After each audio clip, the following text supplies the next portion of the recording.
तो उत्तर प्रदेश का सियासी लड़ाई जो है वो अपने आखिरी चरण में पहुंच गया है। 5 चरणों के चुनाव हो चुके हैं और छठे चरण का चुनाव होना है। हालांकि छठे चरण तक आते आते तमाम जो लोग हैं, चाहे वो सत्ता पक्ष हो या फिर विपक्ष, अपनी अपनी जीत के दावे कर रहे हैं। और सबसे ज्यादा जो दावा कर रहे हैं वो मुख्यमंत्री योगी आदित्यनाथ हैं। अपनी हर सभा में योगी आदित्यनाथ ये कह रहे हैं कि 5 चरणों के रुझान जो आ रहे हैं वो उनके पक्ष में और बीजेपी प्रचंड बहुमत के साथ जीत की तरफ बढ़ रही है। लेकिन सबसे बड़ा जो लिटमस टेस्ट है, सबसे बड़ी परीक्षा जो है वो छठे चरण में योगी आदित्यनाथ की है। जी हां, योगी आदित्यनाथ अपने पूरे जीवन काल में पहली बार विधानसभा का चुनाव लड़ने जा रहे हैं। लगातार 5 बार गोरखपुर से सांसद रहने के बाद इस बार कहा जा रहा है कि असली परीक्षा जो है योगी आदित्यनाथ की उनके अपने गढ़ पर है। वहां से उनको चुनौती देने वाले भी कई लोग ऐसे हैं जो कल तक उनके साथ थे लेकिन आज उनके खिलाफ खड़े हैं। योगी आदित्यनाथ जो है 5 बार सांसद रहे।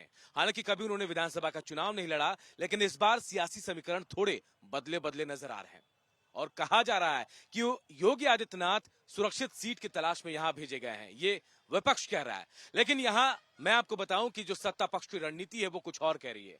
योगी आदित्यनाथ सिर्फ गोरखपुर के सदर सीट से चुनाव नहीं लड़ रहे हैं, शहर सीट से चुनाव नहीं लड़ रहे हैं, वहां से 71 जो विधानसभा सीटें हैं उनको साधने की कोशिश की जा रही है।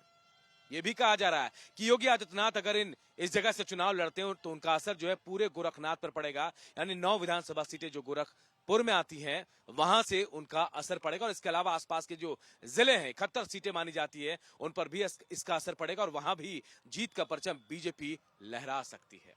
हालांकि यह भी कहा जाता है कि मठ से जब जब कोई उठा है, मठ के पक्ष में हमेशा से मतदान होता आया है। लेकिन सवाल ये उठ रहा है इस बार कि आखिर योगी के गढ़ में उन्हें चुनौती कौन दे रहे हैं। तो मैं आपको बताऊं, सपा ने सुभावती शुक्ला को यहां से मैदान में उतारा है। देवदास शुक्ला की पत्नी है सुभावती शुक्ला, और कभी योगी मुख्यमंत्री बने थे तो सुभावती शुक्ला के पति यानी देवदास शुक्ला को यहां से लोकसभा का प्रत्याशी बीजेपी ने बनाया था, लेकिन उन्हें हार मिली। लेकिन उसके बाद देखिए यहां समीकरण बदलता है। प्रवीण निषाद वहां से सपा के सहयोग से जीतते हैं और उसके बाद प्रवीण निषाद जो है बीजेपी में शामिल हो जाते हैं।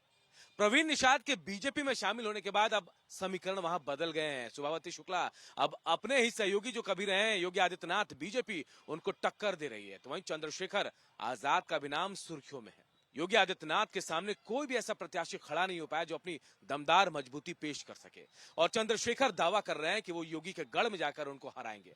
हालांकि गोरखपुर के सड़कों में चंद्रशेखर का कोई एहसास तक नहीं है, ना ही कोई बोर्डिंग नजर आता है, ना ही होर्डिंग नजर आता है, और ना ही कहीं चर्चे होते हैं किसी अखबार के पन्नों में।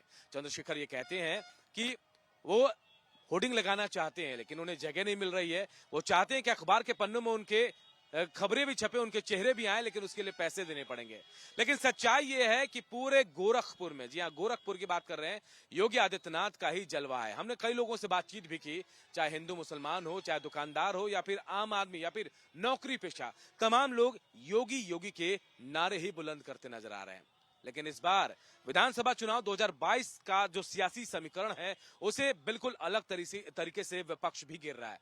पिछली बार 9 विधानसभा सीटों में से 8 सीटें जो हैं वो बीजेपी के खाते में गई थी और 1 सीट से वो चूक गए थे। लेकिन इस बार 9 पर कब्जा करने की कोशिश बीजेपी करेगी, लेकिन परीक्षा के घड़ी इस बार पूरी तरह से योगी आदित्यनाथ के ऊपर आ चुकी है। जिम्मेदारी पूरे देश में, पूरे प्रदेश में बीजेपी का परचम लहराना है, प्रदेश में फिर से योगी सरकार बनाना, अपनी सरकार बीजेपी की बनाना, तो वहीं अपने गोरखपुर विधानसभा सीट पर जीत का परचम भी लहराना है और लाखों की वोट से रिकॉर्ड जीत भी हासिल करना है, ऐसा योगी आदित्यनाथ कह रहे हैं। लेकिन विपक्ष का दावा है कि इस बार योगी आदित्यनाथ को बुरी तरह से हार का सामना करना पड़ेगा और हार के डर से वो गोरखपुर पहुंचे हैं। लेकिन क्या है इसका परिणाम और सच क्या है, ये 10 मार्च को पता चलेगा। तो थोड़ा इंतजार करते हैं और योगी जी के लिटमस टेस्ट में क्या रिजल्ट आता है, ये 10 मार्च को पता चलेगा।